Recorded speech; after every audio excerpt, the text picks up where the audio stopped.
else have a bad week? Oh, yes. I had a terrible week. First, I turned 30. Anybody else turned 30? Yeah. Happy late birthday. Yeah, I turned 30 yesterday. And that's a story on its own. I'm glad I made it to 30. But on top of that, I knew that I was preparing to come up here and give you guys a message. And it's funny how when you know you're about to do something incredible, and the enemy will just play on you and play on you and play on you until he just rips you apart. And he did everything in his power to not let me stand up here tonight. So I'm thankful that I am here. So let's go to the Word real quick, and I'll read y'all a little passage of what you're supposed to do during trials and temptations. So let's read. In 1 James, he says, a servant of God and the Lord Jesus Christ, to the 12 tribes scattered among the nations. Greetings. Consider it pure joy, my brothers and sisters, whenever you face trials of many kinds, because you know that your testing of your faith produces perseverance. Let perseverance finish its work, so that you may ask God, who gives generously to all without finding fault, and it will be given to you. Let me slow down. But when you ask, you must believe and not doubt, because the one who doubts is to expect to receive anything from the Lord. Such a person is double-minded and unstable in all they do. Believers in humble circumstances ought to take pride in their high position, but the rich should take pride in their humiliation. Kind of lost my train of thought there. Let's talk about that for a minute. So what it's saying, kind of in layman's terms, is if you're up high all the time, how can you ever be broken down? If you're standing on top of the world, it's kind of like Josh said last week, if you're standing on top of the mountain, you're great. Everything's wonderful. But perseverance happens when you're down in the valley. And if you let Christ in during those times, that's when you really find out who you are. Everybody say amen to that? Good? Okay, let's move forward. But the rich should take pride in their humiliation, since they will pass away like a wild flower. For the sun rises with scorching heat and withers the plant. Its blossom falls and its beauty is destroyed. In the same way, the rich will fade away, even while they go about their business. Blessed is the one who perseveres, thank you, under trial, because having stood the test, that person will receive the crown of life that the Lord has promised to those who will love him. When tempted, no one should say, God is tempting me. For God cannot be tempted by evil, nor does their evil desire or entice. Then, after desire has conceived, it gives birth to sin. Keep that in mind. And sin, when it's fully grown, gives birth to death. Don't be deceived, my dear brothers and sisters. Every good and perfect gift is from above, coming down from the Father of the heavenly lights, who does not change like shifting shadows. He chose to give us birth through the world of truth, so that we might be a kind of first fruits of all he created. My dear brothers and sisters, take note of this. Everyone should be quick to listen, slow to speak, slow to become angry, because human anger does not produce the righteousness that God desires. Therefore, get rid of your moral filth and the evil that is so prevalent, and humbly accept the word planted in you, which can save you.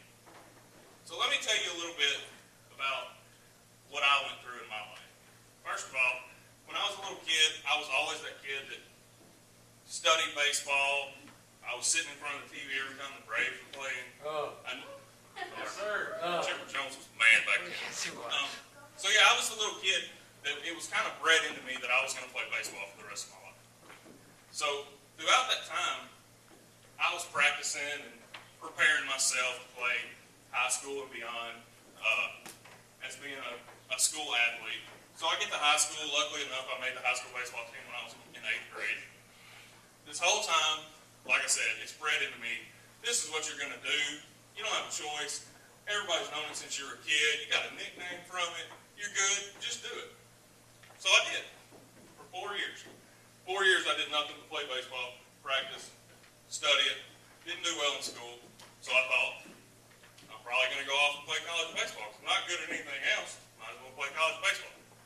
So my senior year rolls around, and I have scouts that are knocking at the doorstep. Not major scouts, but a couple community colleges. So they're knocking on the door. My parents are talking to them. I can't really talk to them at the time because I'm more focused on, playing, committed to this team. I got to do well. So one night, my parents are sitting there, and they're like, okay, you've got two choices. You can go to Delta State, and you can play, or you can go to Christian Brothers, and you can play. Well, me being me, hard-headed, looking back on it now, I decided, no, I'm going to make a choice. I'm not going to play baseball. And they were, of course, shocked. My dad was the kind of person that was like, sometimes it's not what you know, it's who you know, so you can go play baseball, and you might beat somebody, and then they can give you a career. And the whole time I was thinking to myself, well, if I go play baseball, what happens if I get hurt? Or what happens later in life? Or where am I going to be in 10 years? I didn't know. So I decided, no, I'm going to hang these cleats up, and I'm going to do something else. Of course, they're like, what are you going to do? So I said, I'm going to be a dentist. Where y'all at? So I decided I was going to be a dentist. So I hang up the cleats, lost that opportunity, number one. I'm not saying that was a mistake in my life. It was just a choice that I made that later on in life kind of reflected on how I get there. So I decided I'm going to be a dentist, enroll in Northwest.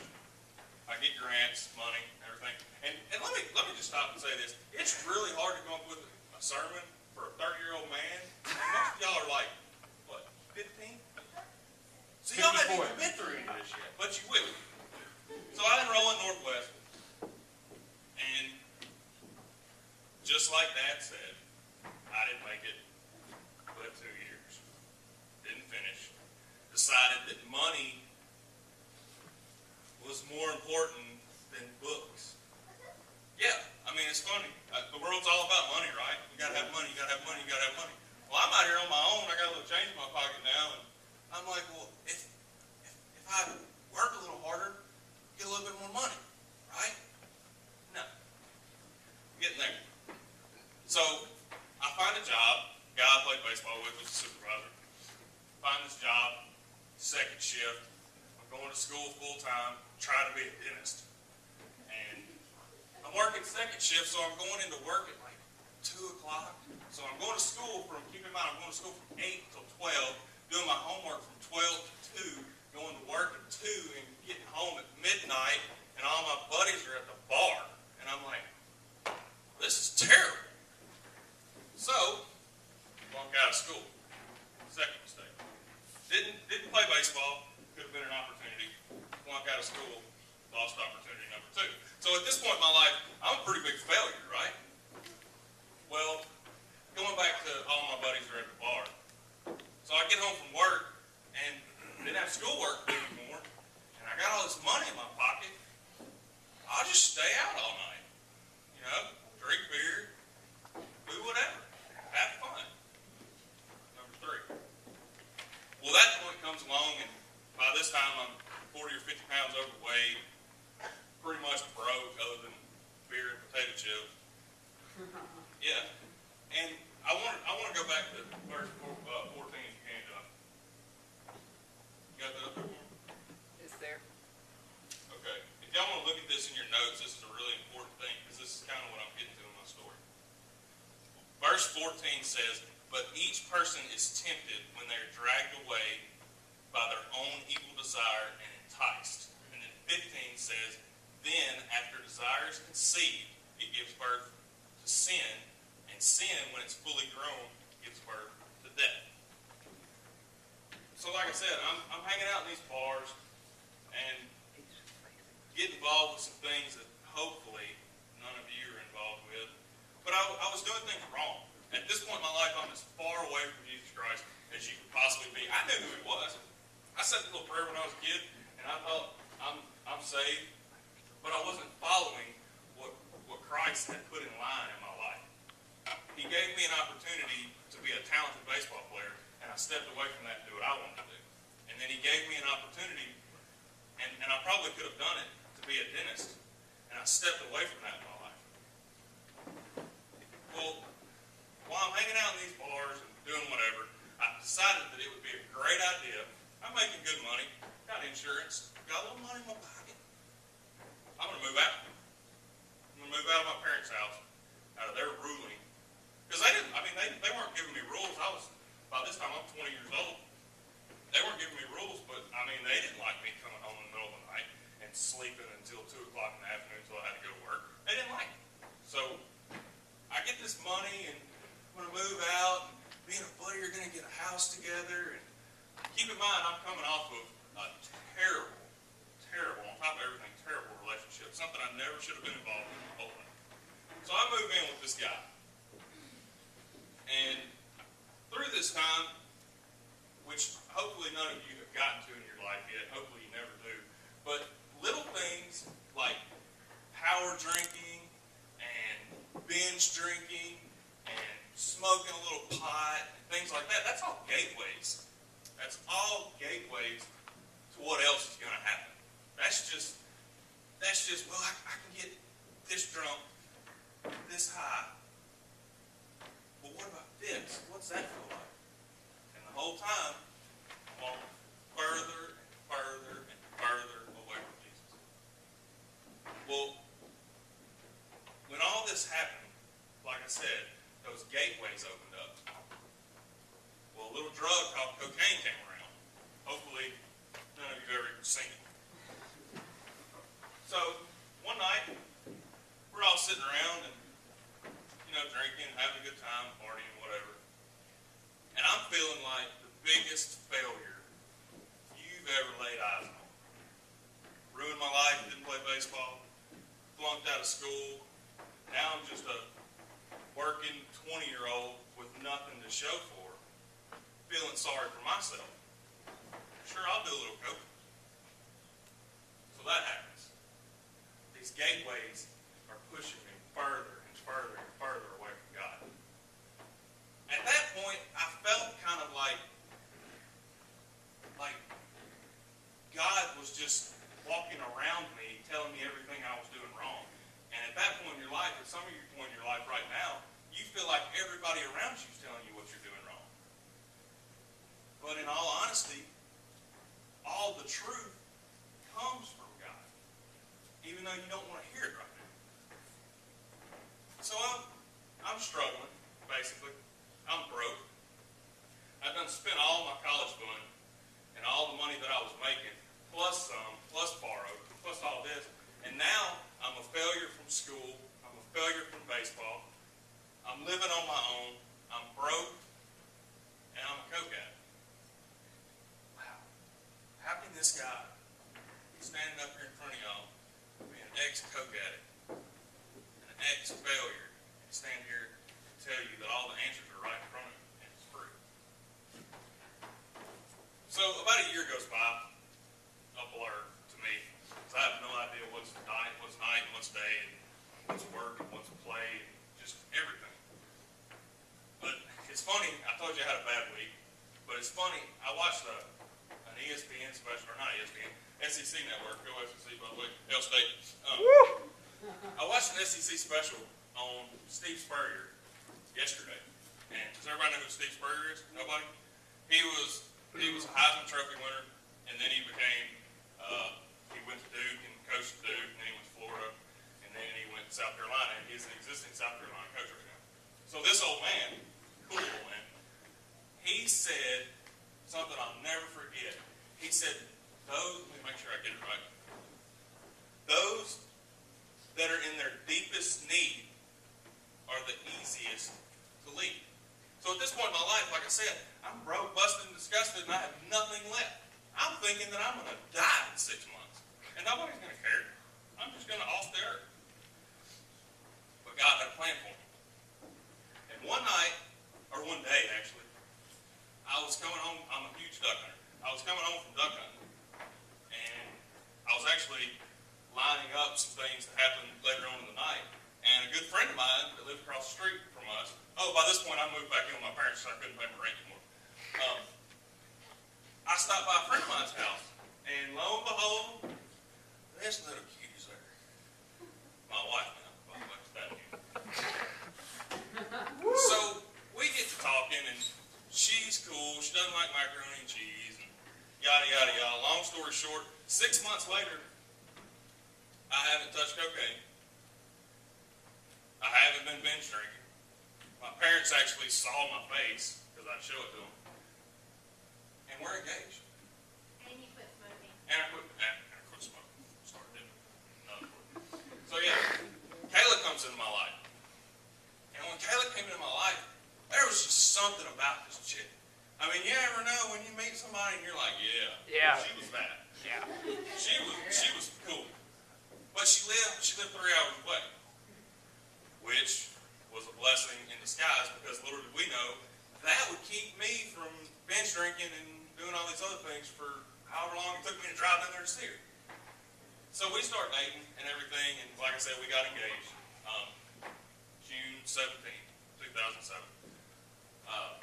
I'm off the drugs, doing well, but I still don't have that one thing. One piece is not put together. And I couldn't figure out what it was. Well, we're doing great. We're doing great. I'm happy. Well, we started going to, when my grandmother passed away, we started going to Como Baptist Church, which is it's like as big as this area right here, and the preacher stands about right here, and nobody sits on the front row. It's one of those places. Well, we started going there, became members. I think we were like 6th member in the church. Something like what, 6 or something? 25. Okay. But we had this pastor, and every Sunday he made me want to come back. I mean, I'm talking about people. This guy could stand up there and talk to these people who should probably be in a nursing home. Me and Taylor are the youngest people in this church by 100 years. I mean, these people are dinosaurs. But they came every Sunday, and they wanted to be delivered a message, and Jody did it. And Jody would stand up there, and I never noticed it, but he would stand up behind the pulpit, and he would just deliver his whole heart every Sunday. And these people would look at him like he was crazy, because they're used to just somebody standing up there and telling them about the Lord. And he wasn't like that. He'd come down, and he'd talk to him, and he had cerebral palsy, which means one of his legs was shorter than the other. And he had overcome everything, and he could tell you the day that he found Christ. And I was like, I don't remember 3 weeks ago. So it was cool to get to see that. And I'm going to tell you how Jody changed my life. Because sometimes you need somebody to step in and tell you, give you some encouragement. Tell you something that you don't expect. Well, we're sitting through marriage counseling, which I'm like, Sunday afternoon, I want to watch football. And he asked me a question. He asked me a question one Sunday afternoon after church. He said, the only way that I can marry you is if I know that I'll see you both in heaven. And I'm like, ain't no way I'm going there. And he looked at Kayla, and Kayla said, absolutely. You'll see me. She looks at me. And I'm like, I wanted to say, yeah, just to go eat. But I was like, I don't know. And he said, well, you have a choice. You can either not marry this girl, or you can marry her and find another pastor, or you can accept Jesus. And it wasn't like an ultimatum. It wasn't like one of those things where if and or but, I'm not going to do it. He wasn't like that. He was actually laying something at my feet that probably should have been done a long time ago. So I'm sitting there thinking to myself how much I had failed and how much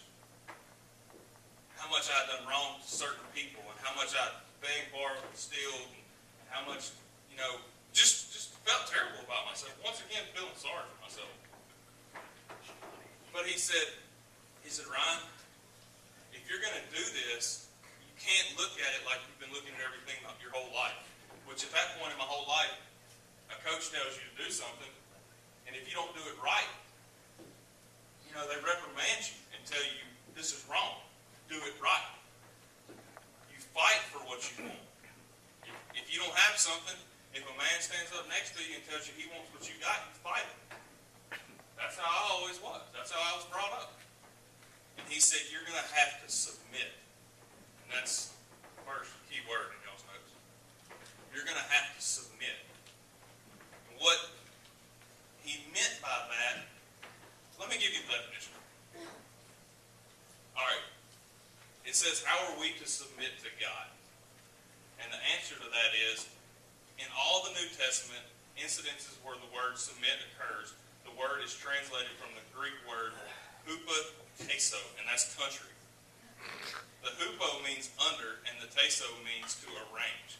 The word and the root of it are translated by the words subjected and subjection.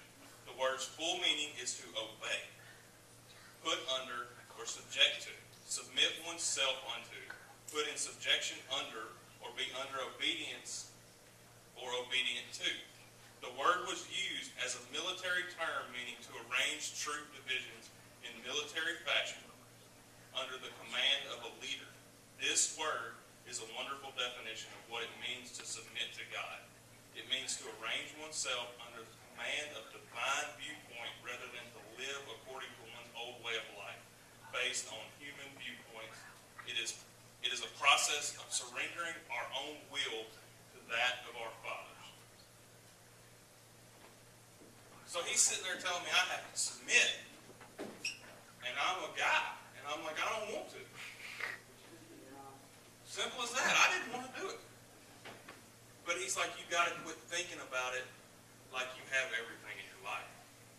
You need to lay what you've done throughout your whole life down right now and let somebody else, a bigger power, take control. And some of you might be dealing with that right now.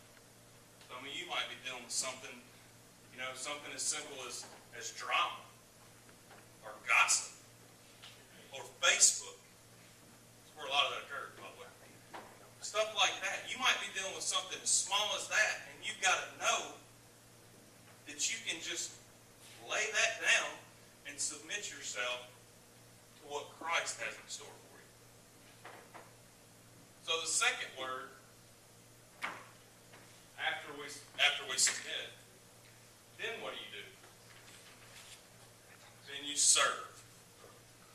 And by the way, here's a good example. A couple years ago, like I said, I gained a whole lot of weight from doing stupid stuff. But I got kind of big into trying to get myself in shape and trying to lift weights. And a lot of people are under the impression I was when I first started that if you wanted to get big and be a big guy, be bored, they ain't even listening to me. If you wanted to be a big guy, you got to be in the gym all the time. You got to eat and sleep and drink in the gym. And that's not true. What you're doing inside of the gym is you're actually tearing your muscles down to be repaired bigger for what's to come. So you go in the gym and you lift 25 pounds. Lift 25 pounds, you do it good, you go home. The next day, if you go back and lift 25 pounds, guess what? You didn't do anything to your muscles. You go in there and you lift 25 pounds and you go home and rest, submit, then your muscles build. The next time you can lift 35 pounds. Does that make sense? You're breaking something down to be rebuilt. And sometimes it takes in our life to be completely broke down to be rebuilt. So after you submit, then what do? You serve. Well, by this time, we're going to church and people are falling asleep in Como, and Jody's decided he was going back to ministry school, and they got another guy, and we didn't connect, and, it's a 45-minute drive down to Como from here, and we just kind of fell off. And I did what every guy does. I went hunting a lot more than I should. But I got big into that. I got big into deciding that I wanted to make something. I wanted to make something myself through that industry. And I did a lot of different things in the hunting industry, between filming and hunting and doing shows and selling products for different companies and things like that. But again, far away from God again. I had submitted myself, but I never served. So Kayla's driving down the road one day, and keep in mind, I grew up in this town my whole life. I'm 30 years old. This building's about 32 years old, I think.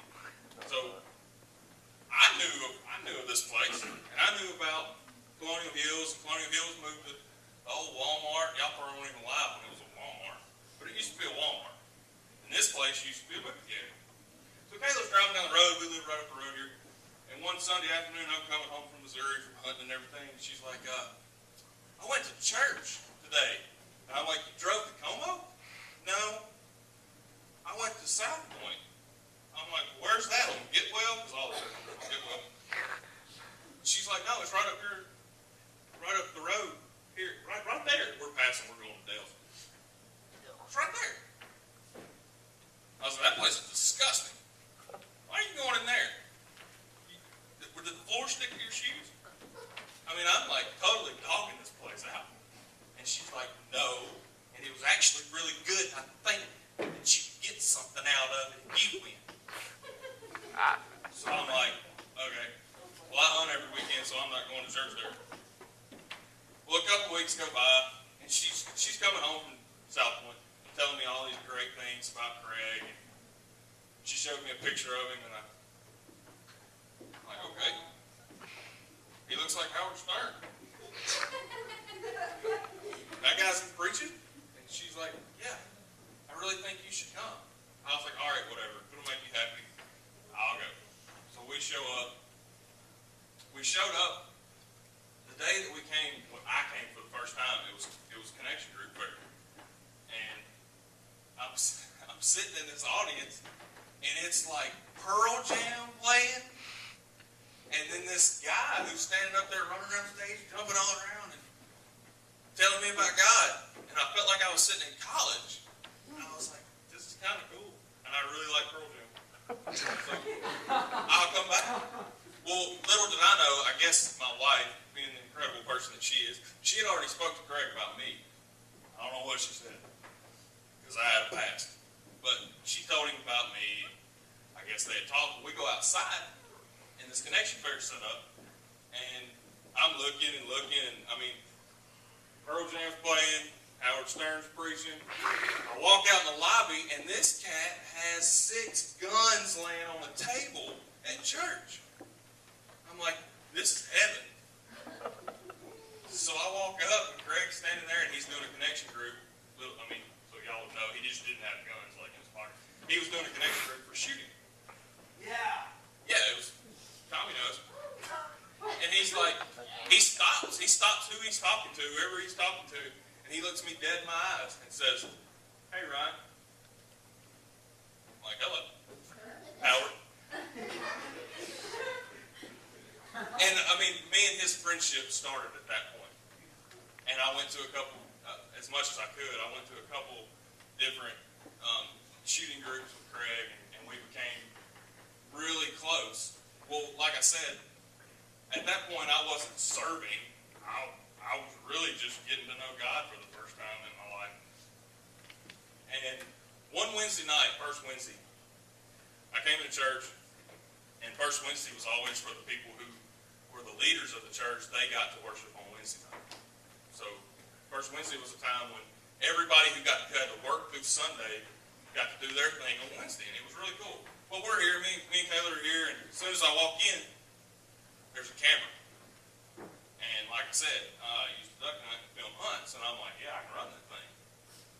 So Craig stops me as I'm walking out, and I'm eyeballing this camera. And he's like, hey, man, you see that? Yeah, Howard, I see that. He's like, well, first of all, there's a leather jacket upstairs in my office that I need to give you. And I'm thinking, what? I've only talked to you like 3 times. But he said a guy that had it, didn't need it, I want you to have it. Okay, cool. I got a leather jacket. He's like, you see that camera? Yep. That's for you. I'm like, what? He's like, we got this whole new thing going, and I want you to talk to a couple tonight. I think your wife's already talking to them. That couple was Josh and Brittany. I want you to talk to them because they're going through some things right now that you and your wife have gone through. And I want you to connect with them. And on top of that, I want you to start a video team to reach people outside of South Point, or people that are scared to go to church, or people that are sick that go to church, or any of those things. I want you to reach them. I'm like, okay, well, little did I know that's what God had planned for me. Through everything that I'd gone through my whole life, He kept opening doors and teaching me little things that are going to amount to this. And now, I I mean, I think Patty told me once that we had a kid in like Japan that was watching us. That's amazing. There's people all over DeSoto County and the Southeast that watch us every Sunday that are either scared to go to church, they can't go to church, they won't ever go to church, but they're still being reached by what's happening right here. And you know what the coolest thing about all that is? Is anybody that walks in this door at South Point is accepted. Where else can you stand there and look at a guy in a baseball cap and a pair of cowboy boots that's giving you a message just like somebody else that would do it in a suit and tie? That's amazing. That's amazing what happens here every Sunday. So how can you serve? After you submit, these are y'all's blanks, by the way. How can you serve? You can first serve by studying. You can serve by leading. You can serve by practicing. And you can serve by applying. Now let's go over a couple of them. First, you can serve by studying. Now right now, and I'm not going to call anybody out because I'm not that kind of guy, there's 22 of y'all in here, there's probably 6 of you on Facebook right now. Right now. If you're not on Facebook, you're on Instagram. I'm not calling you out, you don't have to get off of it. But right now, there probably is.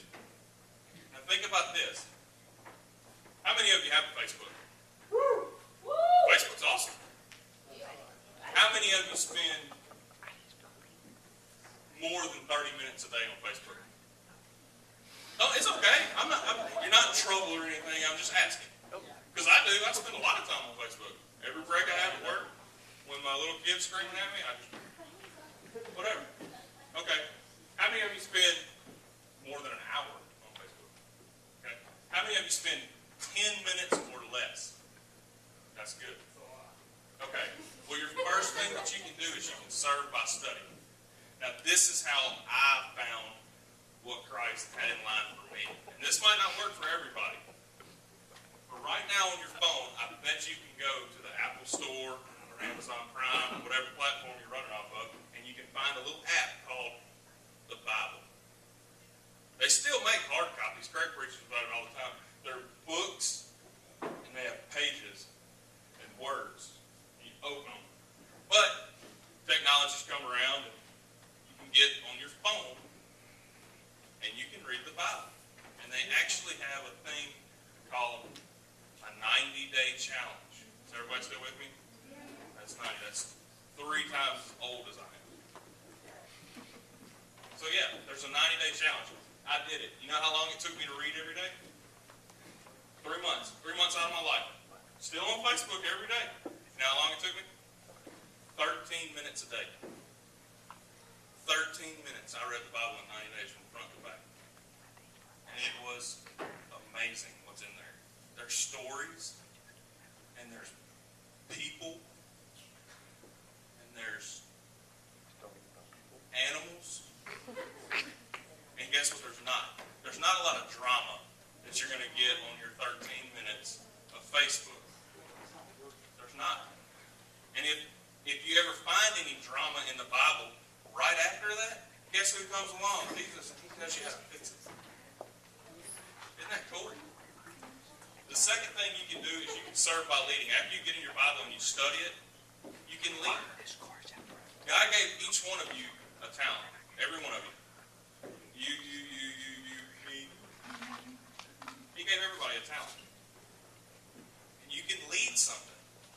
There's no age restrictions on connection groups at South Point. Did you know that? There's none. Connection group at South Point. We have connection groups here where you and your buddies can all get together and play video games. You like to play video games? I'm terrible. I got like a fat thumb and it always pushes the wrong button. But yeah, there's no age limits at South Point. If you want to lead a group, guess what? Lead a group. And you don't even have to put it on paper. You can just say, hey, I'm going to get together at my house and watch Mississippi State beat UAB this week. Amen. Amen. Connection group, because in the Bible it says, where 2 or more are together, there I am. So guess what? God's here right now, because there's 1 or 2 of us here, right? I think there's 22. And then you can serve by practicing. So after you get in your Bible and you study and you lead, you practice. Everything that's written in there is for a purpose. It's not just for old times. They even have a NIV, I don't even know what it stands for, New Cool Version. That's not anyway. So yeah, they even have like a layman's term Bible for people who are kind of illiterate like me. They even have those where there's not a lot of these and thous and those. Where they just talk, and it's neat. I mean, you'll find out a lot about like this week when I was preparing to stand up here and talk to you guys. I had no idea what I was going to talk about. I was going to talk about Noah and the ark. In the rain. And big flood. But then I was like, you know what? They probably heard that story. They probably sang the songs and did all those things when they were kids. They need to know something real. Somebody that's real standing up there. And guess what, guys? I went through those things. There's probably nothing that any of you will face in your teens right now that I didn't face and that I didn't do. Because I did them. And there's not remorse there anymore. Because at that point in my life when I was doing those things, like I said, I was as far away from God as I possibly could be. But all I was doing was like putting a Band-Aid over a gash. You can't do that because it's going to bleed out more, right? You can't do that.